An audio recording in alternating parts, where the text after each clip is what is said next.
I never thought my sister's wedding would become the most humiliating day of my life. When I walked in alone, the whispers started immediately. Then came the stares, the smirks, and finally, the laughter. She came alone, my sister Vanessa announced with a mocking smile. The room erupted in laughter. Just as tears threatened to fall, the doors opened. A gorgeous stranger walked in, locked eyes with me, and changed everything with 7 simple words. "Sorry I'm late, love." Before I share how this stranger turned my nightmare into something unexpected, let me know where you're watching from.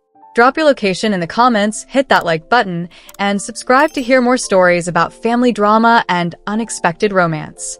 Now, let me take you back to where it all began. The wedding invitation arrived on a Tuesday, its gold-embossed letters gleaming against cream cardstock. I traced my finger over the elaborate script announcing my sister Vanessa's marriage to her college sweetheart, Tyler. While most sisters would feel joy, I felt only dread pooling in my stomach. Growing up, Vanessa had always been the perfect daughter. She excelled in school, participated in every extracurricular activity imaginable, and always brought home the kind of boyfriends our parents approved of. Meanwhile, I struggled to fit in, chose art over academics, and dated guys who made my father's expression sour the moment they walked through our door.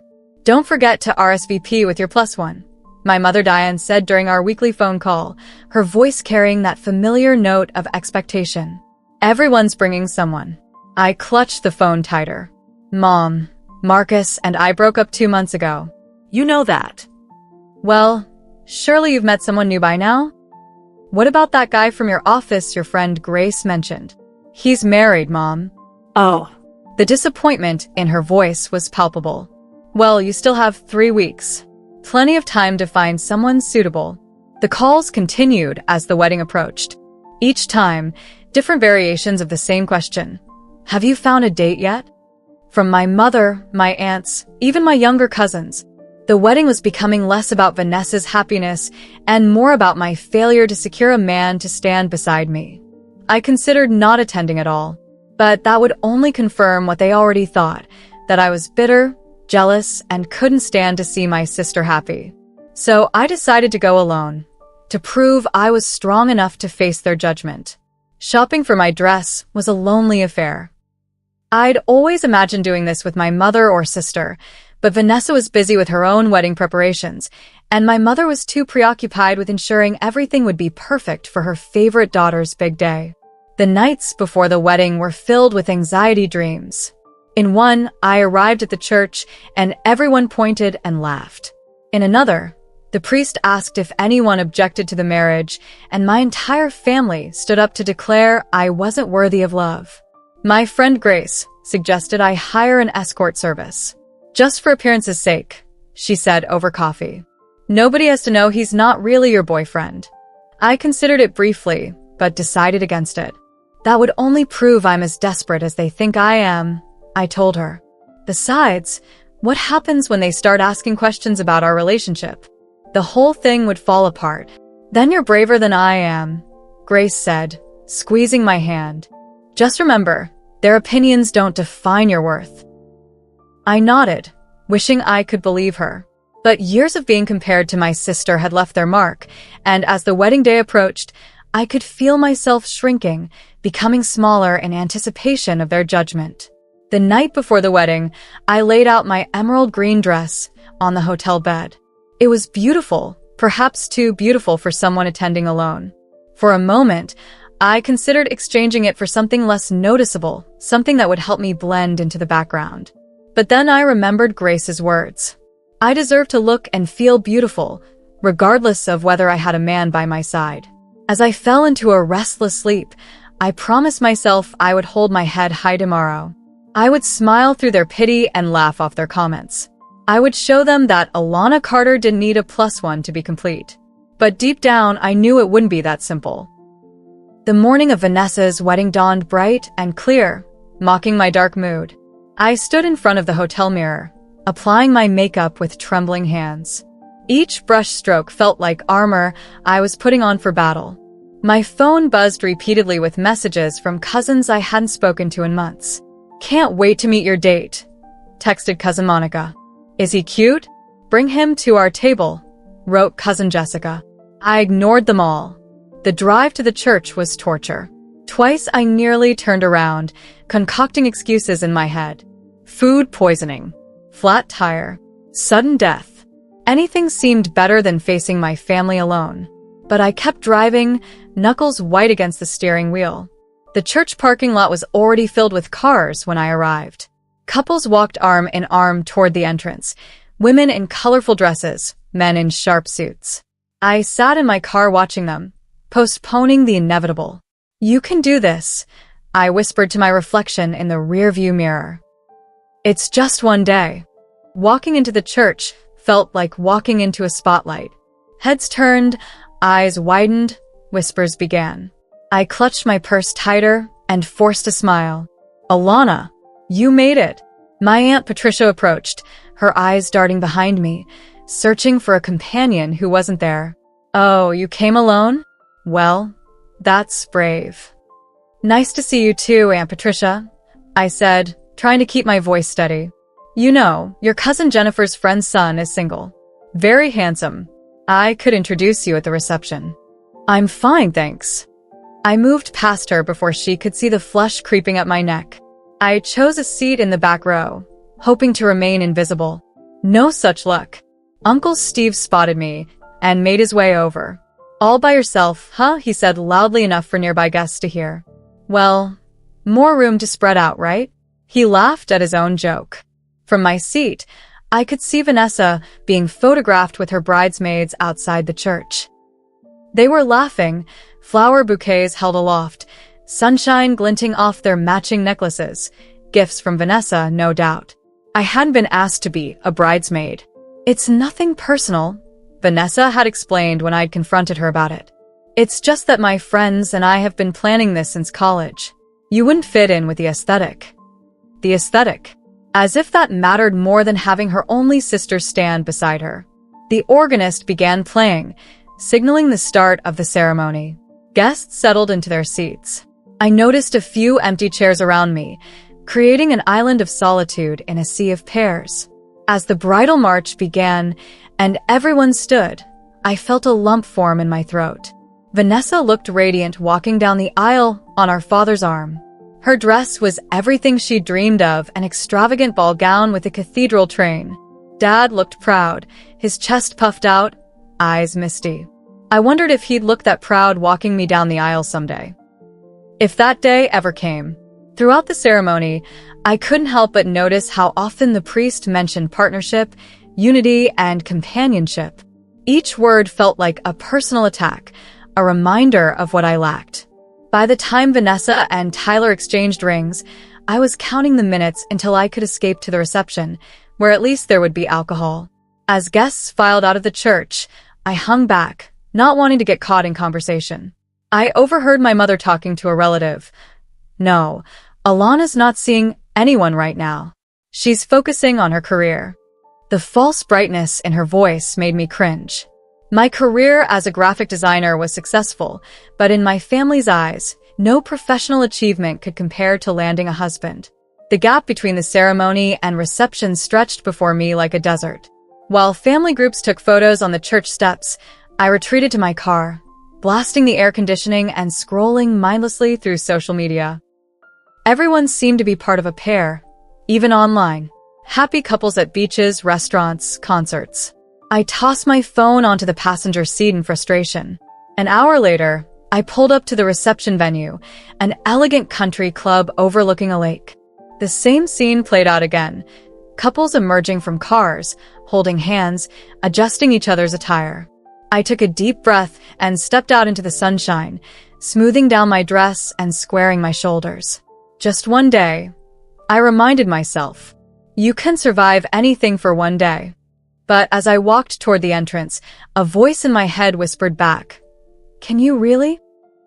The reception hall was a vision in white and gold, exactly as Vanessa had described in her countless wedding planning calls.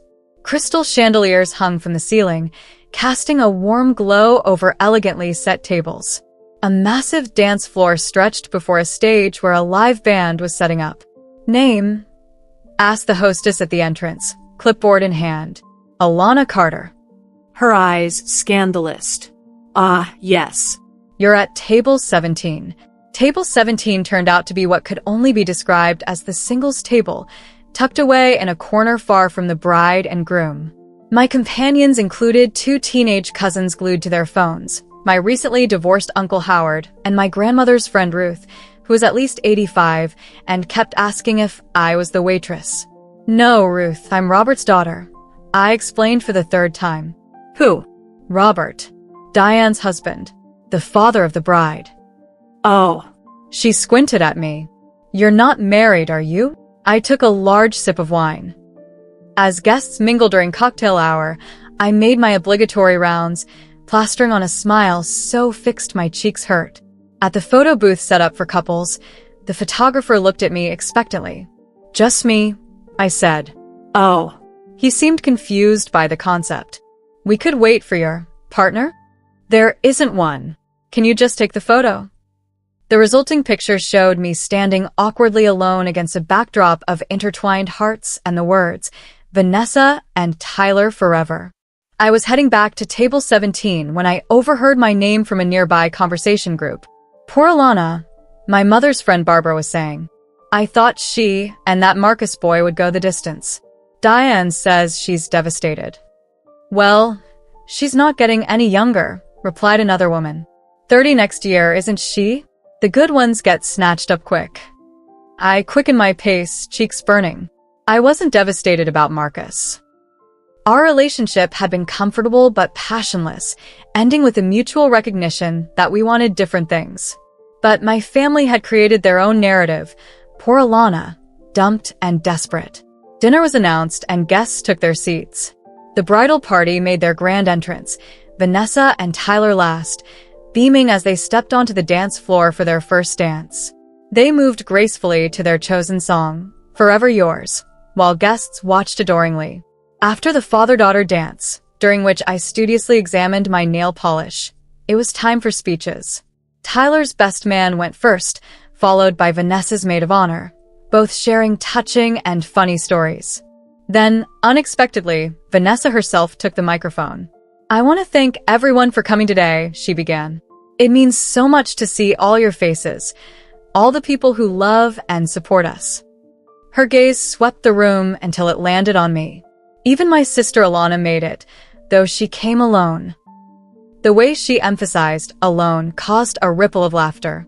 I froze, wine glass halfway to my lips. I guess not everyone can be as lucky in love as me, Vanessa continued with a smirk that only I could recognize as malicious. More laughter followed. The rest of her speech faded into background noise as blood rushed to my face. I set down my glass, afraid I might crush it in my grip. At the table beside mine, Monica's 6-year-old twins stared at me. Why don't you have a husband? One of them asked loudly. Mommy says it's because you're too picky. Is it because you're too old? Added the other. Emily. Jacob. That's enough, Monica hissed, though she didn't look particularly sorry. Uncle Steve stopped by my table, clapping a meaty hand on my shoulder. Always the bridesmaid, never the bride, Alana? He chuckled at his own joke, apparently forgetting I wasn't even a bridesmaid. By the time the main course arrived, I had perfected the art of pushing food around my plate while avoiding eye contact. I considered making an early exit. Surely I'd fulfilled my family obligation by now, but the thought of everyone noticing and commenting on my departure kept me glued to my seat. I excused myself to the bathroom, locking myself in a stall where I could finally let out the breath I'd been holding all day. In the mirror, I fixed my makeup, erasing traces of smudged mascara. You're stronger than this, I told my reflection. Their opinions don't matter. A woman exited a stall behind me, my cousin Rebecca. Oh, Alana, how are you holding up? Her voice dripped with fake sympathy. It must be so hard coming to a wedding right after a breakup. So brave of you. I forced a smile. I'm having a great time, actually. Marcus and I ended things months ago. Of course, of course. She patted my arm. Well, there are plenty of fish in the sea, though the pool does get smaller at our age. I was 32. She was 34. Apparently, we were ancient. As I returned to the reception, I made a decision. I wouldn't leave early. I wouldn't hide in corners. I would hold my head high and show them all that I didn't need their pity or their backhanded comments. I would dance, drink champagne, and even catch the damn bouquet if it came my way. I was done being the family's favorite target. What I didn't know was that fate had other plans that would arrive in the form of a stranger about to walk through the reception hall doors. The band had just launched into an upbeat number, and the dance floor was filled with swaying couples when the side door to the reception hall opened. I wouldn't have noticed except that several heads turned in that direction, momentarily distracted from the festivities. A man stepped inside, tall, with dark hair swept back from a face that belonged on a magazine cover. He wore a perfectly tailored suit that suggested both money and taste. He paused at the entrance, scanning the room with confident ease, as if assessing a battlefield before engaging. Conversations nearby faltered as people tried to place him. Was he a friend of the groom? A distant relative? No one seemed to know. I watched with mild curiosity from my position at the bar, where I'd been nursing a gin and tonic and trying to look purposefully alone rather than abandoned. Our eyes met across the room, and instead of the quick, awkward glance away that usually happens with strangers, he held my gaze. A smile formed on his lips, not the polite social smile of a wedding guest, but something more deliberate. Before I could process what was happening, he was walking directly toward me, navigating between tables with graceful determination. Guests watched his progress, equally confused. Vanessa, in the middle of a conversation with her college friends, noticed the ripple of attention and turned to follow everyone's gaze. Her expression shifted from curiosity to suspicion as she watched the stranger approach me. He stopped directly in front of me, close enough that I could smell his cologne, something woody and expensive. "Sorry I'm late, love," he said, loud enough for nearby tables to hear. Then he leaned in and kissed my cheek, his hand resting comfortably on the small of my back. Traffic was a nightmare, and then the client meeting ran over. I stared at him, speechless. In the silence that followed, you could have heard a pin drop. Glasses paused midway to lips. Forks hovered over plates. My entire family seemed to collectively hold their breath. "You remember me mentioning that big project deadline?" He continued smoothly. "All sorted now. I wouldn't have missed this for the world." From the corner of my eye, I could see Vanessa frozen mid-conversation, her champagne flute tilted dangerously.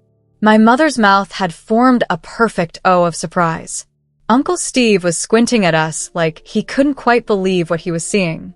"This must be your sister's wedding," the stranger said, turning to survey the decorations with appreciation. "Everything looks beautiful, just as you described." I found my voice at last. "Yes, it is.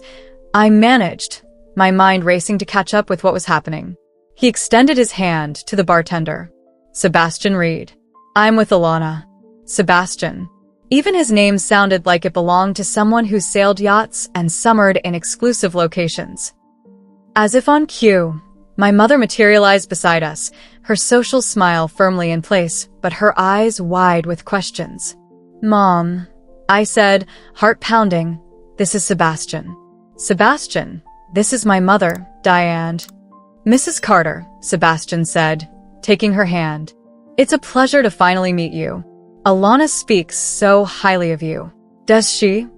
My mother looked between us, clearly trying to reconcile this new development with her understanding of my life. "I don't believe Alana's mentioned you before." "We've been keeping things quiet," Sebastian replied smoothly. "Early days and all that. But when Alana invited me to the wedding, I couldn't resist the chance to meet her family." "How did you two meet?" my mother pressed, ever the interrogator. Without missing a beat, Sebastian launched into a story about a gallery opening where I'd been showcasing some of my design work. He described specific pieces that could plausibly have been mine, mentioned mutual friends who didn't exist, and even recalled our first date at a restaurant I'd actually been to once. The detail was impressive and completely fabricated. "You should have told us you were bringing someone," my mother said to me, her tone caught between accusation and delight. "I wasn't sure he could make it," I replied, finding my footing in this unexpected charade. His schedule is pretty unpredictable. International clients, Sebastian added with a modest shrug. The price of success, unfortunately. My mother was practically glowing now. Well, you simply must come meet Robert, Alana's father. And Vanessa, of course. The bride will want to know who's crashed her special day. She laughed. All earlier condescension toward me evaporated. As she led us toward the head table, Sebastian leaned close to my ear. Just go with it, he whispered. I saw what was happening from the service entrance. Nobody deserves to be humiliated like that. Who are you? I whispered back. Photographer's assistant at the Johnson wedding next door. On break. I'll explain more later. Before I could respond, we were standing before Vanessa, whose perfect smile had turned brittle at the edges. Vanessa, congratulations, Sebastian said, extending his hand to my sister. Your wedding is absolutely stunning. Alana showed me some of the planning pictures, but they didn't do it justice. Vanessa shook his hand automatically. Thank you, she said, her eyes narrowing as they flicked between us. Funny, Alana never mentioned she was seeing anyone. That's my fault, Sebastian said. I've been traveling so much for work, we hardly had time to tell anyone. I insisted she keep our RSVP as just her, since I wasn't sure I could make it back from Tokyo in time. Tokyo, my father said, appearing beside Vanessa. What line of work are you in, son? Investment consulting, sir. Helping companies expand into Asian markets. My father's expression brightened considerably. Unlike my creative career, which he'd always viewed with skepticism, finance was a profession he understood and respected. Robert Carter, he said, offering a firm handshake. Wish we'd known you were coming. We could have seated you properly. Not a problem at all, Sebastian assured him. I'm just happy I made it in time for the reception. As my parents and Vanessa peppered Sebastian with questions, all of which he answered with remarkable consistency and confidence, I noticed the shift in how they looked at me. Suddenly, I wasn't the pathetic single sister anymore. I was the woman who had attracted this successful, handsome man. My value had instantly increased in their eyes, not because of anything I had done, but because a man had chosen me. The realization should have angered me, but in that moment, all I felt was relief and a strange, bubbling gratitude toward this mysterious stranger who had swooped in to rescue me from my family's judgment. Would you like to dance? Sebastian asked after successfully navigating the family inquisition. The band was playing a slow song. Couples swayed together on the dance floor. I'd love to, I replied, allowing him to lead me away from my still curious family. As we stepped onto the dance floor, Sebastian's arms circled my waist with practiced ease. I think we're convincing them, he murmured, guiding me into a gentle rhythm. Just relax and follow my lead. Why are you doing this? I asked, still bewildered by his intervention. His expression softened. Let's just say I've been in your shoes. Family can be the cruelest audience sometimes. As we danced, I felt dozens of eyes on us, reassessing everything they thought they knew about Alana Carter. And for the first time that day, I smiled, really smiled, at the beautiful absurdity of it all. Sebastian was an excellent dancer. Despite never having practiced together, we moved in perfect synchrony, as if we'd been partners for years. His hand on my back guided me confidently through turns and steps I didn't know I could execute. Where did you learn to dance like this? I whispered as he effortlessly spun me. Ballroom classes in college, he replied. My mother insisted. Said no son of hers would clump around a dance floor like a wounded buffalo. I laughed, the sound surprising me. It was the first genuine laugh I'd had all day. So, Sebastian Reed, I said quietly as we swayed to the music. Tell me about yourself. The real version, not the one you just fed my family. What do you want to know? Start with why you're really here. He glanced around to ensure no one was within earshot. I'm assisting Megan Taylor, the photographer handling the Johnson wedding in the East Wing. I was setting up some equipment when I saw you through the connecting hallway. You looked, I don't know, trapped.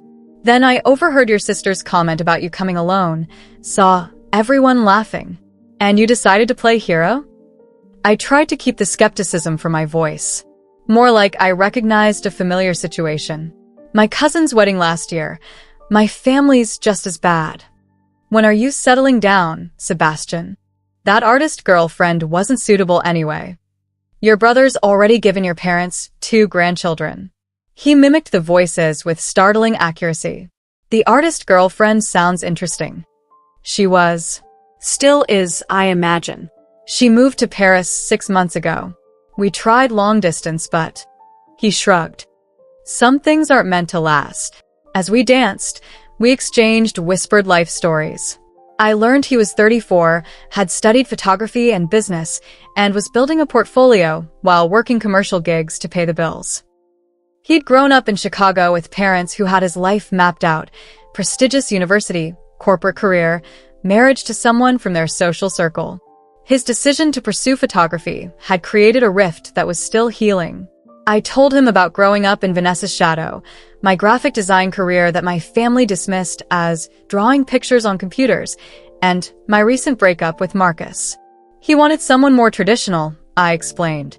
Someone who'd be content with dinner parties and country club memberships. When I got offered that 3-month project in Seattle, he said a real relationship couldn't survive that kind of separation. Sebastian snorted. Sounds like you dodged a bullet. That's what my friend Grace said. My family acted like I'd lost my last chance at happiness. The song ended, but Sebastian kept hold of my hand as we left the dance floor. We should probably circulate, he said. Make our relationship look established. For the next hour, we moved through the reception as a unit, his hand often at the small of my back or entwined with mine. We created detailed backstories on the fly, each of us picking up narrative threads the other started. Remember that little Italian place on Maple Street? I would say, with the grumpy waiter who kept correcting our pronunciation. Sebastian would add, without missing a beat. And the tiramisu that changed your life. I still dream about that tiramisu. The more we elaborated, the more real our fictional relationship felt. We had inside jokes, favorite memories. Even in a good-natured disagreement about whether jazz or classical music made better dinner background, he preferred jazz. I argued for classical. My mother watched us with undisguised approval, occasionally touching my arm to whisper comments like, "He's so attentive," or "You two look perfect together."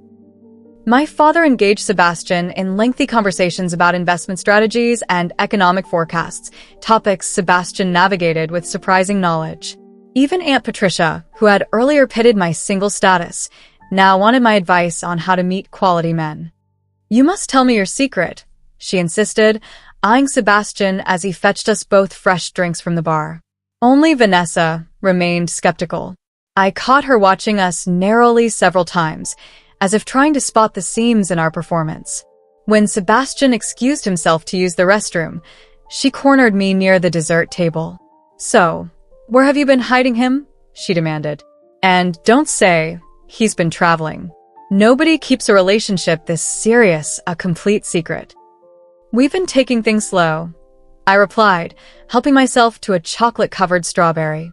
Not everyone needs to parade their relationship in front of an audience. Her eyes narrowed. "What's his middle name?" "James." "His birthday?" November 17th. Favorite food? Thai. Specifically pad CEW with extra broccoli. I never improvised so quickly in my life, but the answers came effortlessly. Sebastian and I had covered these details while dancing, anticipating exactly this kind of interrogation. Vanessa pursed her lips, frustrated by my ready answers. "Well, he seems too good to be true. And you know what they say about things that seem too good to be true.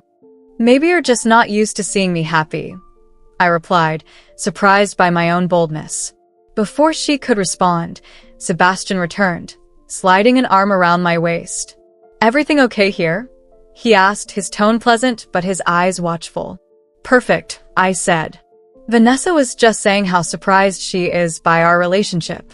"Good surprised, I hope," Sebastian said with a charming smile. "Though I'm the lucky one. Your sister is extraordinary, you know. Her design work alone is incredible, Have you seen the campaign she created for the Westfield project? Revolutionary approach to visual storytelling. He went on to describe, in impressive detail, a project I had indeed worked on last year but had rarely discussed with my family, who showed little interest in my career achievements. The fact that Sebastian had somehow gleaned this information and was now championing my work to my dismissive sister made something warm unfurl in my chest. Vanessa's expression wavered between suspicion and surprise. I didn't realize you were so familiar with Alana's work, she said. How could I not be? It's a huge part of who she is. The way Sebastian looked at me then, with genuine admiration, made me momentarily forget this was all pretense.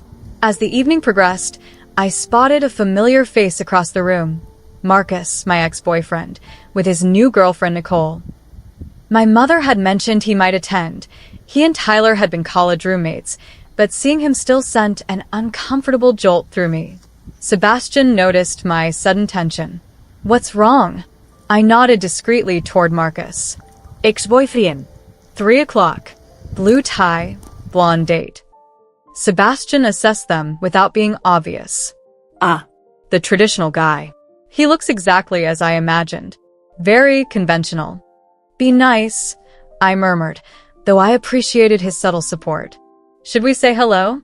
Establish our blissful coupledom. I hesitated. I don't know if. Too late. Marcus had spotted us and was heading our way, Nicole in tow. Alana, he said, his smile not quite reaching his eyes. Good to see you. You too. I replied automatically. This is Sebastian. Sebastian, this is Marcus and Nicole. Sebastian shook Marcus's hand firmly. Pleasure. I've heard a lot about you. Marcus looked between us, clearly trying to place Sebastian in the timeline of our breakup. Funny, I haven't heard anything about you. We've been keeping a low profile, Sebastian said easily, his arms settling around my waist in a gesture that was both protective and possessive. New relationships, you know how it is. Nicole, clearly uncomfortable, offered a small smile. Your sister's wedding is beautiful. The flowers are amazing. I returned her smile, grateful for the neutral topic. They are. Vanessa worked with that florist from the magazine feature last spring. As we made uncomfortable small talk, I could feel Marcus's eyes on Sebastian's hand at my waist, on our easy physical proximity. Whatever he had expected to see today, perhaps me alone and miserable, this wasn't it.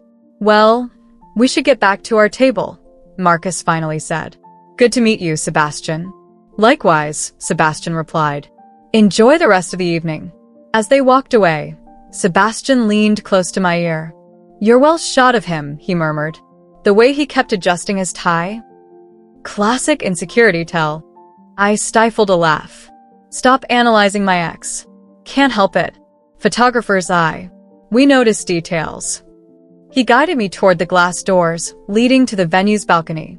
Come on. I think we've put on enough of a show for now. Let's get some air. Outside, the evening air was cool and refreshing after the stuffy reception hall. Fairy lights twined around the balcony railing, casting a soft glow over the manicured gardens below.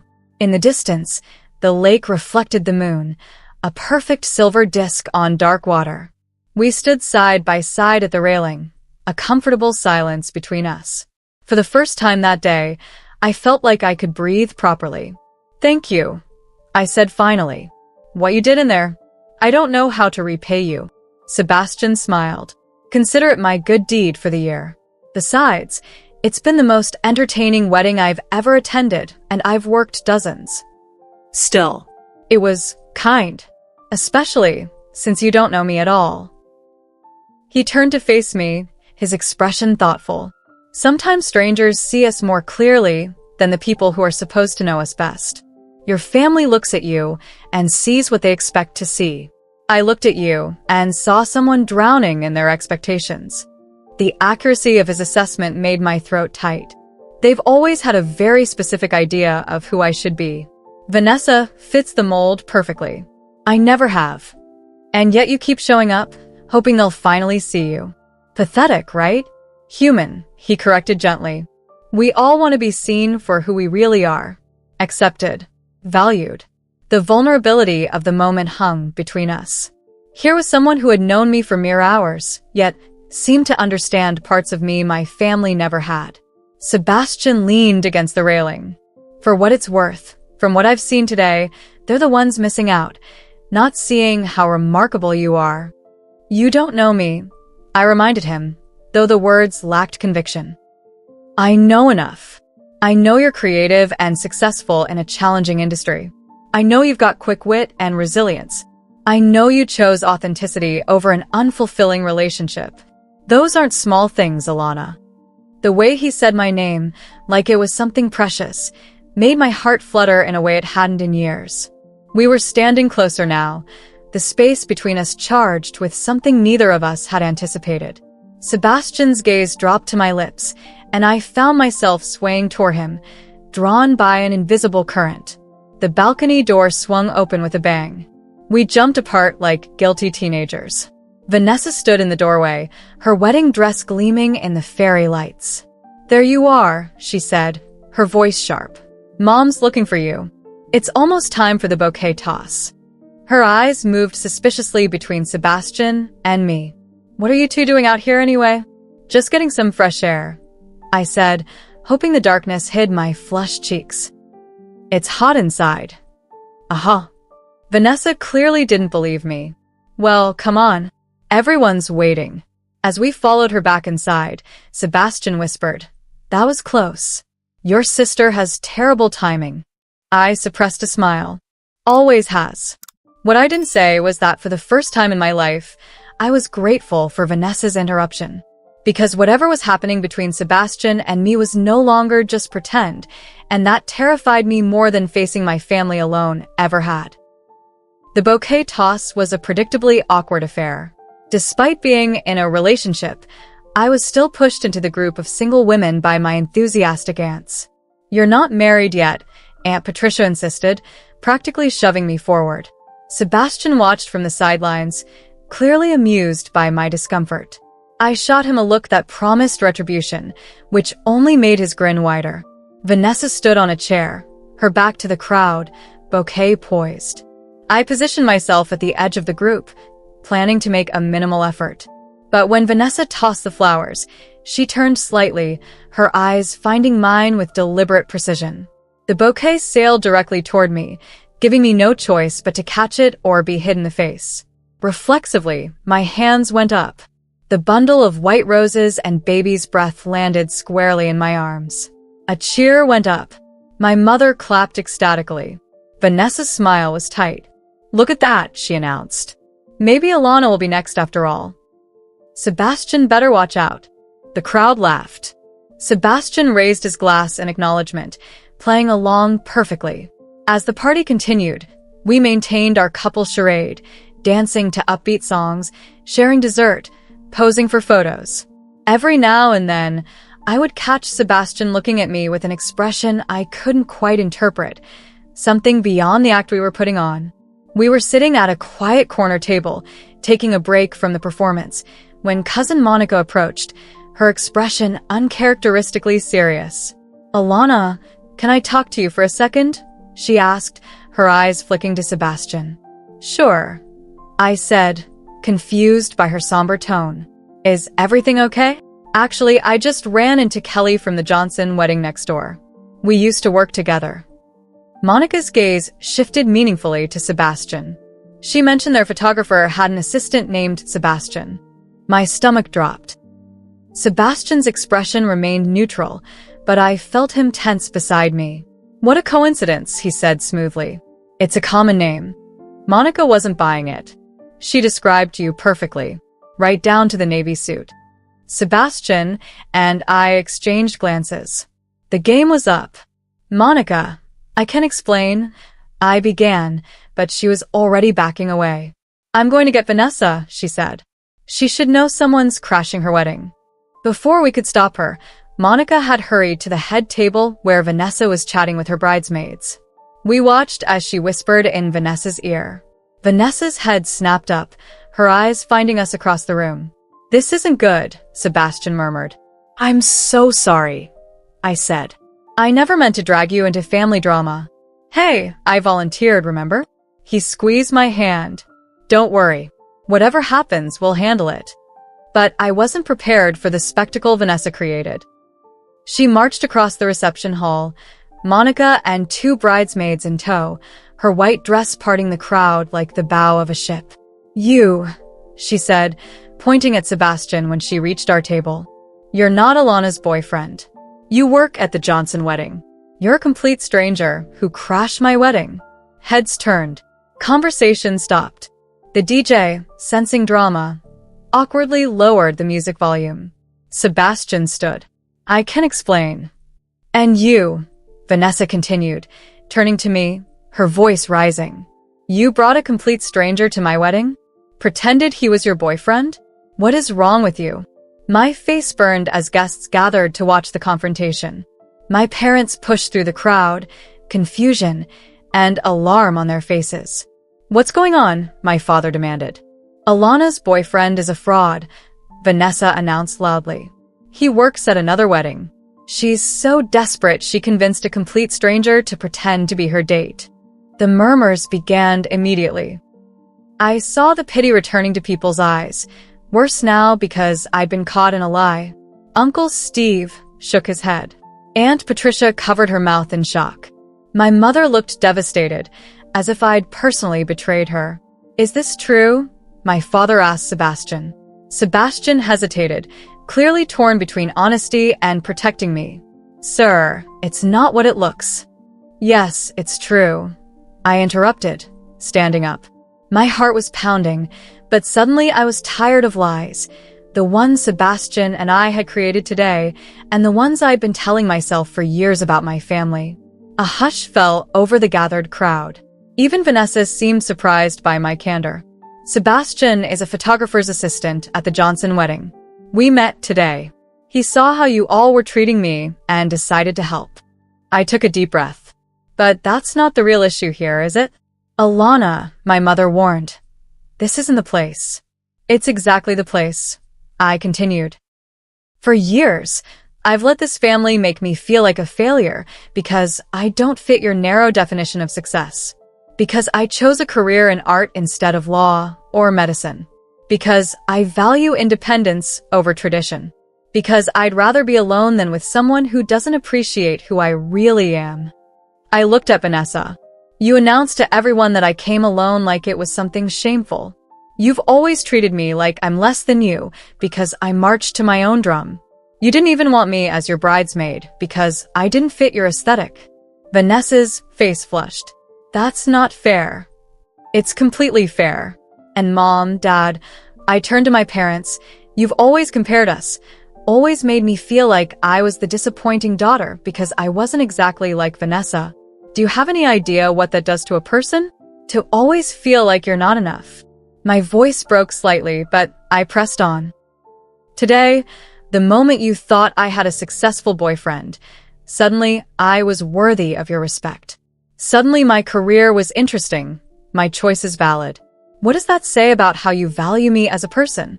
The reception hall was silent now. Even the servers had paused their rounds. So yes, Sebastian and I met today. And yes, we pretended to be a couple. But the real lie has been pretending that your approval matters more to me than my own happiness. I turned to Sebastian. I'm sorry you got dragged into this. Sebastian's eyes were warm with admiration.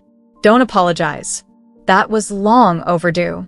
Vanessa's face had turned an alarming shade of red. How dare you turn my wedding into your therapy session? This is my day, not yours. Everything is always about you, Vanessa, I said quietly. That's the problem. I want you both to leave, she hissed. Now. Before I have security escort you out. I looked around at the shocked faces of my family, at my mother's distress, my father's discomfort. For a moment, I felt a stab of regret for causing a scene at my sister's wedding. But then I remembered years of subtle put-downs, of being made to feel less than, of shrinking myself to avoid their judgment. Fine, I said. Congratulations on your marriage. I hope it brings you joy. I turned to Sebastian. I think we've outstayed our welcome. He nodded, offering me his arm with a formal gesture that somehow transformed our exit from an expulsion into a choice. "Shall we?" With my head held high, I took his arm, and we walked through the parting crowd toward the exit. No one tried to stop us. No one spoke. The only sound was the click of my heels on the polished floor and the faint rustle of my dress. As we pushed through the double doors into the cool night air, I expected to feel shame or regret. Instead, I felt something unexpected: freedom. The night air hit my face like a splash of cold water, bringing clarity after the heated confrontation inside. For a moment, Sebastian and I stood in silence on the venue steps, the muffled sounds of the reception resuming behind us. "Well," Sebastian finally said, "that was a disaster?" I offered. I was going to say magnificent. He grinned. "You were magnificent." I laughed, a slightly hysterical sound that released some of the tension.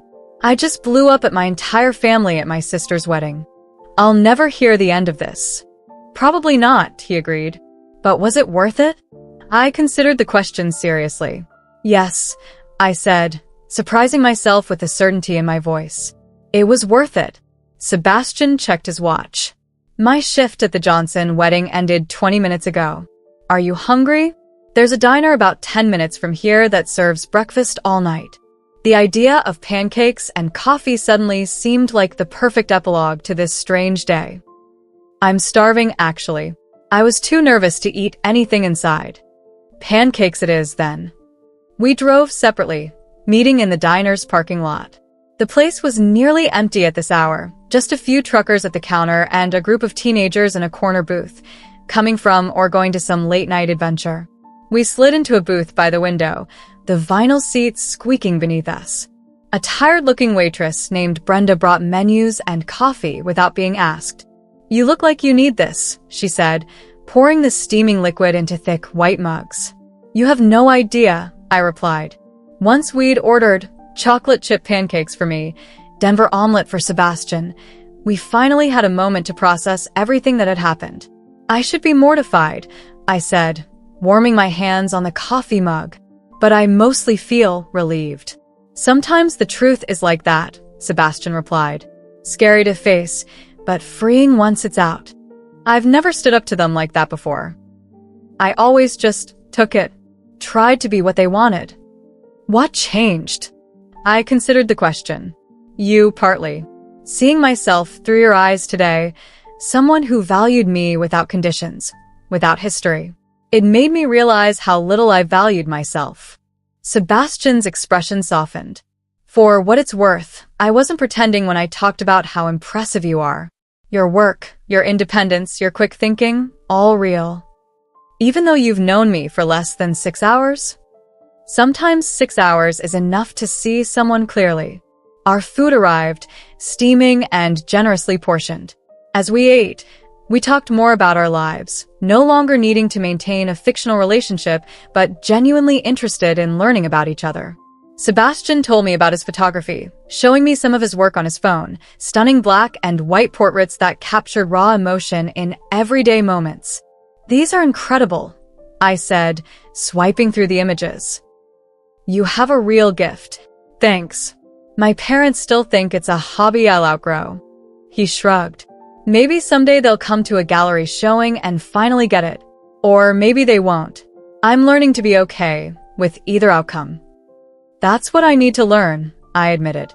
"How to be okay with disapproval. It gets easier. And it helps to have people in your corner who get you. Do you have that?" I thought of Grace, my supportive colleagues, the clients who valued my creative vision. Yes. I've just been giving those relationships less weight than they deserve. As the night deepened around us, the diner's fluorescent lights creating a bubble of warmth against the darkness outside, something shifted between us. The pretense was gone, but the connection remained stronger now because it was real. "I should probably give you my real number," Sebastian said as we finished our meal. "In case you need a fake boyfriend for another family event." I laughed. "I think my family events are off the table for a while, but I'd like your number anyway." We exchanged phones, each entering our contact information. When he handed mine back, I saw he'd saved himself as Sebastian, real boyfriend application pending. Confident, aren't you? I teased. Hopeful, he corrected with a smile that made my heart skip. On the drive home to my apartment, I expected the emotional crash to hit. Regret, embarrassment, anxiety about family fallout. Instead, I felt strangely peaceful. Whatever came next with my family would be difficult, but at least it would be honest. My phone buzzed with texts and missed calls, from my parents, from relatives, even one from Vanessa. I turned it off. They could wait until tomorrow. There was one message I did read, though, from Sebastian. Home safe? I had a great time tonight, despite the dramatic finale. Or maybe because of it. Would you like to have dinner sometime? A real date this time. No family drama required. I smiled as I typed my reply. Home safe. Dinner sounds perfect. Let's start over. No pretending this time. In the days that followed, the family fallout was exactly as messy as I'd expected. My mother called daily, oscillating between hurt accusations and tentative attempts to understand. My father was more distant, uncomfortable with emotional confrontation. Vanessa didn't speak to me at all. Some relatives surprised me, though. Aunt Patricia called to say she'd always admired my independence, but didn't know how to express it. Uncle Steve sent an awkward but sincere email apologizing for his thoughtless comments over the years. Even cousin Monica reached out, admitting she sometimes envied my freedom from conventional expectations. Sebastian and I had our first real date a week after the wedding. Dinner at a small Italian restaurant, nothing like the fictional one we'd created in our fake relationship stories. We talked for hours, discovering genuine common ground and interesting differences. The connection we'd felt during our charade had been real, even if the circumstances weren't. By the time Vanessa and Tyler returned from their honeymoon, Sebastian and I had been on 5 dates. When she finally called me, her anger had cooled enough for a civil conversation. What you did was incredibly selfish, she said without preamble. What you've been doing my entire life was incredibly hurtful, I countered. I'm not apologizing for finally standing up for myself. After a long silence, she sighed. I never realized you felt that way. You never asked. Another silence. Are you really dating that photographer guy now? I couldn't help but laugh at the irony. Yes. And his name is Sebastian. Mom will be thrilled, she said, and I detected the ghost of humor in her voice. 6 months later, Sebastian and I attended my cousin Jessica's baby shower together, our first family event as a genuine couple. The reception was mixed. Some relatives welcomed us warmly, others maintained a cool distance. My mother was cautiously supportive, having gradually accepted that her relationship with me needed to change if she wanted to remain in my life. As Sebastian and I slow danced at the after party, yes, my family throws after parties for baby showers, he pulled me close and whispered, "Remember when we first danced like this? Pretending to be in love." We were pretty convincing, I replied, resting my head on his shoulder. I wasn't entirely pretending, he admitted. Even then, I was already falling for you. Even when I was having a public meltdown at a wedding? Especially then. You were magnificent, remember? I smiled against his shoulder. We have the strangest origin story. The best ones always are. As we swayed to the music, surrounded by my imperfect family in this imperfect moment, I realized something important. Happiness wasn't about gaining everyone's approval or meeting external expectations. It was about being true to yourself and finding people who valued that truth. Sometimes it takes a stranger to help you see yourself clearly. And sometimes that stranger becomes the person who knows you best of all. What about you? Have you ever had to stand up to family expectations or found connection in an unexpected place? Share your story in the comments below. And if you enjoyed this journey of self-discovery and unexpected romance, please like, subscribe, and share with someone who might need to hear that it's okay to be their authentic self. Thank you for joining me today, and remember, sometimes the most beautiful beginnings come from what feels like a disaster in the moment.